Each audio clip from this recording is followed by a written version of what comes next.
Good morning students. आज हम science में 15 चैप्टर गोलीय पृष्ठों पर प्रकाश का परावर्तन में गोलीय दर्पणों से संबंधित कुछ परिभाषाएं पढ़ेंगे।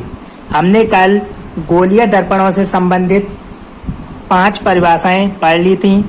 आज हम नेक्स्ट परिभाषाएं पढ़ेंगे। नंबर 6, दर्पण का द्वारक, एपर्चर ऑफ मिरर।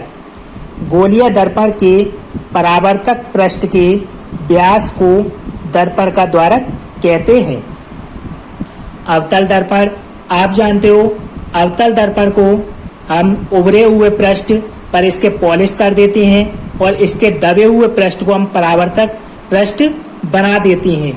तो जो गोलीय दर्पण का परावर्तक पृष्ठ है, ये परावर्तक पृष्ठ, तो इसको ही हम इस दर्पण का द्वारक कहते हैं। इसी प्रकार उत्तल दर्पण में हम दबे हुए पृष्ठ पर पॉलिश करके और उभरे हुए भाग को हम परावर्तक पृष्ठ बना देते हैं। तो इसके जो परावर्तक पृष्ठ है, इसको ही हम दर्पण का द्वारक कहते हैं। यहाँ M1 M2 दर्पण का द्वारक है।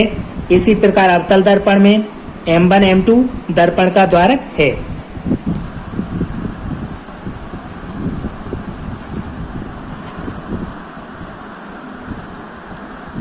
सेवन, मुख्य फोकस, प्रिंसिपल फोकस।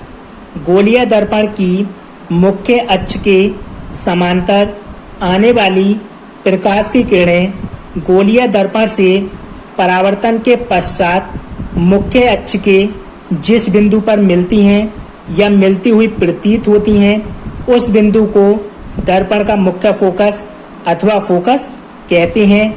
इसे हम कैपिटल F से प्रदर्शित करते हैं। गोलीय दर्पण के मुख्य अक्ष के समांतर आने वाली प्रकाश की किरणें गोलीय दर्पण से परावर्तन के पश्चात मुख्य अक्ष के जिस बिंदु पर मिलती हैं या मिलती हुई प्रतीत होती हैं, उस बिंदु को ही हम दर्पण का मुख्य फोकस या फोकस कहते हैं। इसे हम कैपिटल F से प्रदर्शित करते हैं। इसमें आप देख सकते हैं, ये अवतल दर्पण, इसका द्वारक M1 M2, इसके हमने उभरे हुए भाग पर पॉलिश कर दी है और इसके दबे हुए भाग को हमने परावर्तक पृष्ठ बना दिया है। ये इसका ध्रुव P, ये इसका मुख्य अक्ष, ये C इसका वक्रता केंद्र, F इसका मुख्य फोकस। तो जब मुख्य अक्ष के समांतर आने वाली किरणें दर्पण से परावर्तन के पश्चात ये दर्पण से टकरा के वापस लौटेंगी ये किरणें, तो ये किरणें जिस बिंदु पर मिलती हैं, उस बिंदु को ही हम दर्पण का मुख्य फोकस या फोकस कहते हैं। तो यहाँ अवतल दर्पण का फोकस ये होगा F। इसी प्रकार उत्तल दर्पण में हमने इसके दबे हुए पृष्ठ पर पॉलिश कर दी है और इसके उभरे हुए भाग को हमने परावर्तक बना दिया है।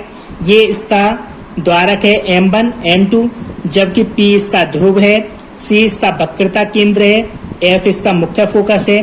तो मुख्य अक्ष के समांतर आने वाली किरणें परावर्तन के पश्चात जिस बिंदु से आती हुई प्रतीत होती हैं, तो आप देख रहे हो ये किरणें यहाँ से परावर्तित हो गई थी, लेकिन ये ऐसा प्रतीत होता है या ऐसा आभास होता है, ऐसा लगता है हमें कि ये किरणें इस बिंदु से आती हुई प्रतीत हो रही हैं। इसलिए इस बिंदु को हम उत्तल दर्पण का मुख्य फोकस या फोकस कहेंगे। इसे हम कैपिटल F से प्रदर्शित करते हैं।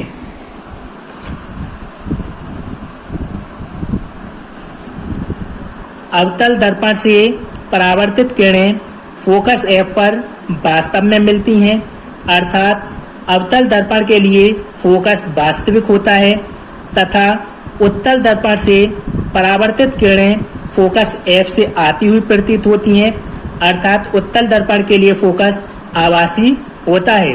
तो आपने देखा, जो अवतल दर्पण था उसमें परावर्तित किरणें मुख्य फोकस पर वास्तव में मिल रही थी, इसलिए हम अवतल दर्पण को का जो फोकस होता है वो वास्तविक होता है।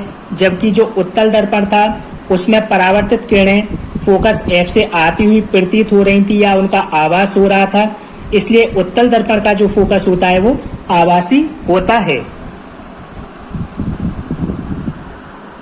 8 फोकस दूरी फोकल लेंथ। गोलीय दर्पण के ध्रुव तथा मुख्य फोकस के बीच की दूरी को दर्पण की फोकस दूरी कहते हैं। इसे स्मॉल f से प्रदर्शित किया जाता है। गोलीय दर्पण के ध्रुव तथा मुख्य फोकस के बीच की दूरी को ही हम दर्पण की फोकस दूरी कहते हैं। इसे हम स्मॉल f से प्रदर्शित करते हैं। इसमें अवतल दर्पण, इसके उभरे हुए भाग पर हमने पॉलिश कर दी है और इसके दबे हुए भाग को हमने परावर्तक बना दिया है। इसका ध्रुव P और इसका मुख्य फोकस F। ध्रुव से मुख्य फोकस तक की दूरी को हम फोकस दूरी कहते हैं। इसे हम स्मॉल f से प्रदर्शित करते हैं। इसी प्रकार उत्तल दर्पण में इसके हमने दबे हुए भाग पर पॉलिश कर दी है और इसके उभरे हुए भाग पर हमने परावर्तक बना दिया है। तो इसके दर्पण के ध्रुव और इसके मुख्य फोकस, इसका मुख्य फोकस इधर होगा, तो मुख्य फोकस तक की दूरी को हम इसकी फोकस दूरी कहते हैं।